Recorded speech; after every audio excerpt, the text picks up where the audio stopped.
इधर दरवाजा खुला, उधर दुनिया खत्म। यानी कि चारों ओर सिर्फ तबाही ही तबाही। कोई कहता है कि इस दरवाजे को खोला तो दुनिया में महाप्रलय आ जाएगी। कोई कहता है कि इस दरवाजे के अंदर प्राचीन समय के घातक हथियार छुपा कर रखे गए हैं। तो कोई कहता है कि इस दरवाजे के अंदर सोना, चांदी, हीरे, मोती आदि के खजाने का भंडार भरा पड़ा है। कई लोग तो यहां तक बोलते हैं कि इस दरवाजे को भगवान कल्कि खोलेंगे और इसमें से हथियार आदि निकालकर कलयुग का अंत करेंगे। इस दरवाजे को खोलना तो दूर की बात है, यदि किसी ने ऐसा सोचा भी तो उसका उधर ही सर्वनाश हो गया। इस दरवाजे के बारे में यह भी कहा जाता है कि इसके अंदर से किसी दूसरे लोक में जाने का रास्ता है, लेकिन जब आप इसकी सच्चाई को जानोगे तो आपका दिमाग चकरा जाएगा। जानेंगे इस दरवाजे की संपूर्ण जानकारी, जो आपने न कभी देखी होगी और ना ही सुनी होगी। दोस्तों, वीडियो शुरू करने से पहले एक छोटा सा निवेदन है कि कमेंट में जय श्री हरि अवश्य लिखें। आप देख रहे हैं रोज का ज्ञान यूट्यूब चैनल। तो चलिए दोस्तों, बिना समय व्यर्थ किए वीडियो को आरंभ करते हैं। दोस्तों, सबसे पहले हम यह जानते हैं कि प्राचीन समय में लोग अपने धन, कीमती चीजों और कोई ऐसा हथियार जो गलत हाथों में चला जाए तो दुनिया के लिए खतरा हो सकता हो, उसे कैसे छुपा कर रखते थे। कहते हैं कि महाभारत का 18 दिन चला युद्ध भी अधूरा रह गया था, क्योंकि उसमें बहुत सारे योद्धाओं की युद्ध करने की इच्छा अधूरी रह गई थी। इसलिए महाभारत का ये अधूरा युद्ध कलयुग में कली युद्ध या कहें कि तृतीय विश्व युद्ध के रूप में पूरा होगा। महाभारत के बहुत से योद्धाओं ने भी अपने अस्त्र शस्त्र कहीं गुप्त स्थानों पर छुपा कर रखे हैं। माना तो यह भी जाता है कि भगवान श्री कृष्ण ने भी अपने सुदर्शन चक्र को किसी गुप्त स्थान पर छुपा कर रखा हुआ है। जब किसी कीमती वस्तु को छुपाया जाता था तो उसे एक विशेष मंत्र के द्वारा बांधकर नाग या भूतों की चौकी लगाई जाती थी। इसी तरह खजाना छुपाने की परंपरा भी भारत में प्राचीन काल से ही रही है। राजा, महाराजा, पंडित, पुरोहित और सेठ जनों के पास जरूरत से ज्यादा धन संपत्ति होती थी, तो वो उन्हें दूसरे राज्य के राजा और लुटेरों से बचाने के लिए उसे कहीं छिपा कर रखते थे। इसके अलावा लुटेरे भी लूटी गई संपत्ति को आपस में बांटकर फिर उसे कहीं छुपा कर रख देते थे। इसके अलावा आमजन भी अपनी संपत्ति को घर या खेत में गाड़ देते थे। कुछ तो आंगन में गाड़कर उसके ऊपर झाड़ उगा देते थे या गेहूं की भंडार बना देते थे। राजा तो अपने खजाने को छुपाने के लिए बाकायदा बड़ी बड़ी सुरंगें या तहखाने बनाते थे। कुछ तो लंबी चौड़ी बावड़ी बनाते थे, जिसमें पानी के बहुत अंदर जाने के बाद नीचे गुफा या सुरंगों का निर्माण करते थे, जहां वे सोना, चांदी और जवाहरात रखते थे और फिर बाहर से उस सुरंग को बंद कर देते थे। आज भी कई तहखाने हैं जिनके बारे में कोई नहीं जानता है।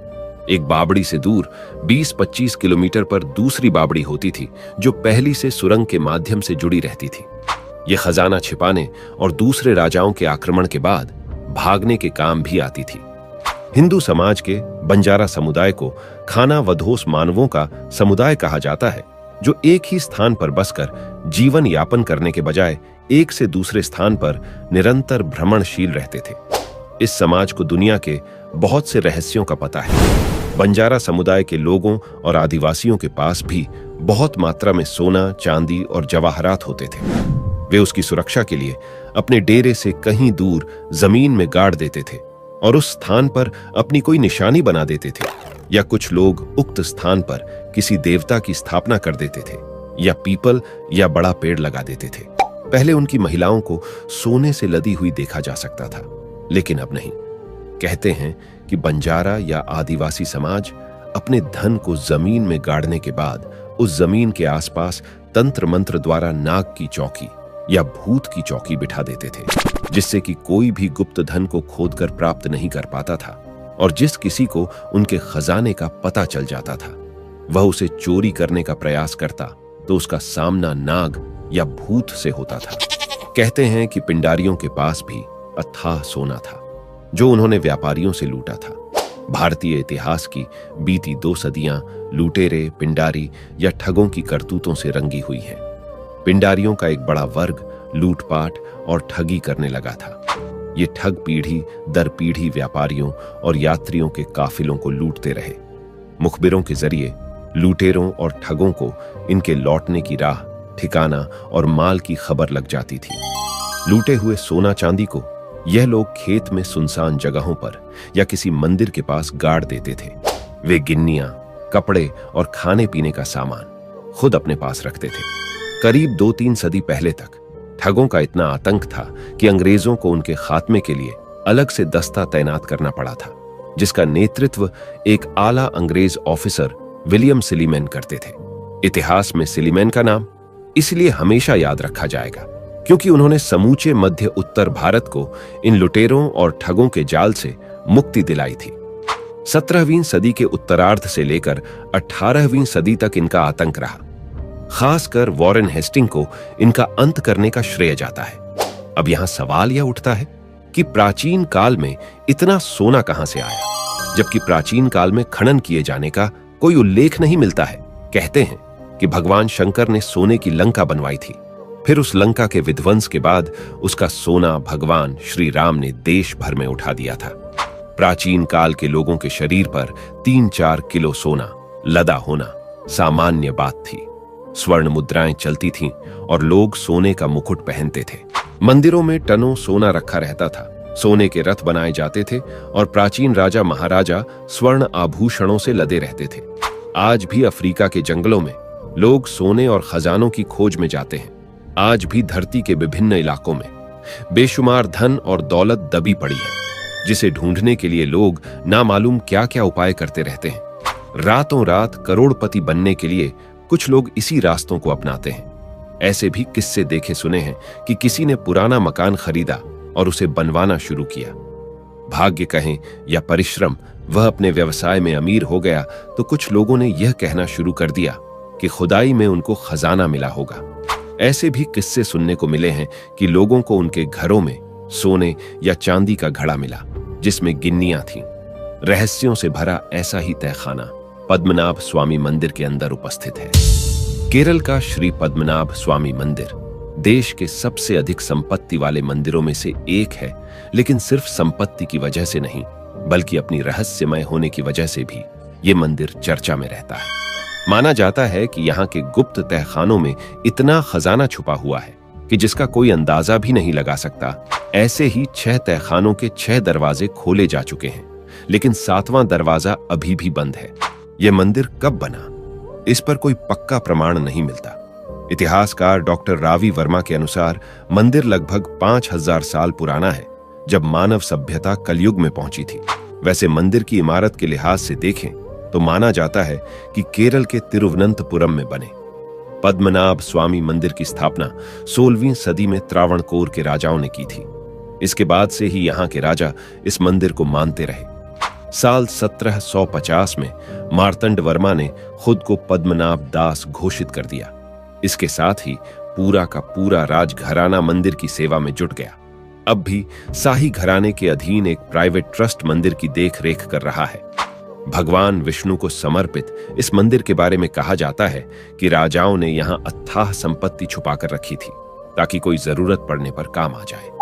मंदिर में 7 गुप्त तहखाने हैं और हर तहखाने से जुड़ा हुआ है एक दरवाजा। सुप्रीम कोर्ट की निगरानी में एक के बाद एक 6 तहखाने खोले गए। यहां से कुल मिलाकर 1 लाख करोड़ से ज्यादा कीमत के सोने, हीरे के आभूषण मिले जो मंदिर ट्रस्ट के पास रखे गए। लेकिन आखिरी और 7वें दरवाजे के पास पहुंचने पर दरवाजे पर नाग की भव्य आकृति खुदी हुई दिखी। इसके साथ ही दरवाजा खोलने की कोशिश रोक दी गई। माना जाता है कि इस दरवाजे की रक्षा खुद भगवान विष्णु के अवतार नाग कर रहे हैं और इसे खोलना किसी बड़ी आफत को बुलाना होगा। मंदिर पर आस्था रखने वालों की मान्यता है कि जस्टिस सुंदर राजन, जिनकी अध्यक्षता में दरवाजा खोलने का फैसला हुआ, उनकी एकाएक मौत भी इसी दरवाजे के श्राप से हुई है।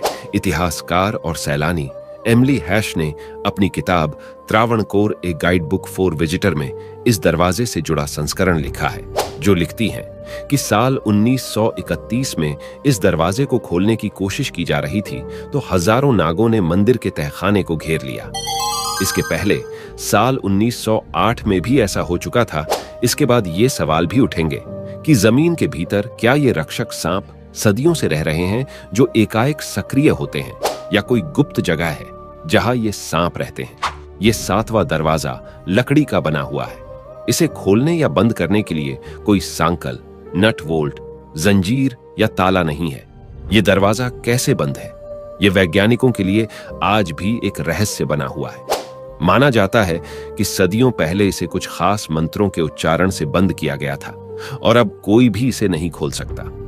दरवाजे पर 2 सांपों की आकृति को देखते हुए विशेषज्ञों का मानना है कि इसे नाग पासम जैसे किसी मंत्र से बांधा गया होगा और अब कोई सिद्ध पुरुष ही इसे गरुड़ मंत्र के उच्चारण से खोल सकता है। लेकिन यह भी माना जाता है कि यह मंत्र इतना मुश्किल है कि इसके उच्चारण या विधि में थोड़ी भी चूक हुई तो परिणाम बहुत भयानक होगा। और दूसरी बात है कि ऐसा कोई भी सिद्ध पुरुष मिलना बहुत मुश्किल है। यही वजह है कि अब तक इसे कोई खोलने की हिम्मत नहीं जुटा पाया है। आप इस दरवाजे के बारे में क्या कहना चाहोगे? अपनी राय कमेंट में जरूर दें और वीडियो पसंद आया हो तो वीडियो को लाइक करें और चैनल को सब्सक्राइब करके साथ में घंटी वाला बटन जरूर दबा दें। मिलते हैं अगले वीडियो में, तब तक के लिए सभी को जय नारायण।